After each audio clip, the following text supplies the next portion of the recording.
Okay, Monday, 25th of August, 2025. So, Adrian's daily vlog, sharing smart stuff men should know. Money Monday, Bitcoin, and everything else. Bitcoin is responsibility tech go up. A lot of people say that Bitcoin is money go up technology. And then they go deeper to say, because of that, Bitcoin is freedom go up technology. People come for the money and stay for the revolution. But we can go at a deeper level and say Bitcoin is responsibility go up. It's technology that enables you to be more responsible. Responsible for what? You could argue at a meta level, life, liberty, and pursuit of happiness. Interesting. Meaning you think more long term. Meaning you go onto a Bitcoin standard. Meaning my Bitcoin deflationary first principles. My Bitcoin is going to be worth more in the future in 5, 10, 20, 50, 100 years, whatever, you name it. Pick a time frame. So how can I make sure that I'm still alive by then? So therefore I'm encouraged, I'm incentivized, financially incentivized, to be healthy. Physically, mentally, spiritually, emotionally, you name it. Good food, good diet, good exercise, at least. But then also we can go deeper to say your responsibility, meaning your security, safeguard, systems, structures, etc., etc. So it's incentivizing us through its deflationary first principles to think long term and act long term. If it's going to be whatever price in 5 years, well, I want to be in good condition in those years to enjoy it. Makes sense. And we can go even deeper to say that all this is by design of Bitcoin, its first principles, meaning there's no tech support, there's no cash flow, there's no dividends. And that's a feature, not a bug. That's on purpose. Because fundamentally, Bitcoin is all these things stripped away. You see, in crypto, there's a general trilemma. Generally speaking, there is a trilemma. And that is you can have two but not three of security, scalability, and security. Hang on, security, scalability. What's the one now? Security, scalability, and I forgot right now. It might come back to me. But essentially, Bitcoin is maximized for security, decentralization. That's it. Bitcoin is optimized for security and decentralization by nature. Its code is optimized for that because Bitcoin fundamentally is physics, open source code, and mathematics. And its code is optimized for security and decentralization, meaning things like cash flow, for example, balance sheet, centralized authority, roadmap, people, legal, all these kind of risks, countless of the risks, legal risk, tort risk, supply chain risk, tariff risk, etc., etc., is stripped away. Risk and volatility are not the same thing. So there's no tech support by design. Eliminating those third parties means that it's pure money and no other things and no other infrastructure makes it riskless. I think in the future it'll be risky not to have a growing position in Bitcoin. You'll be exposed to too many risks, but too many forms of risk, political risk, currency risk, and beyond. So there's no tech support by design. Therefore, ipso facto, you have to be the tech support. You have to ensure your security, for example, is on point.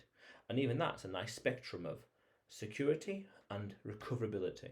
You can have an extremely secure, as much as possible, complex, convoluted, but it's hard to recover. And vice versa over here, easy to access and recover, but not very secure. Because again, if you're thinking in the future, 5, 10, 20 years, you need to safeguard it today so as to increase the chances of you enjoying it in the future. Pick a time horizon, pick a time frame. And then it can go a deeper level to say you don't get Bitcoin if there are those safeguards, the tech support, etc. Because interestingly, when you think about it, the more of those things you have in life, that you're outsourcing your sovereignty. You can argue it's the wrong mindset and wrong approach with Bitcoin because you have too many of these safeguards, so to speak. A customer service number there, autofill correct here, a copy and paste over there.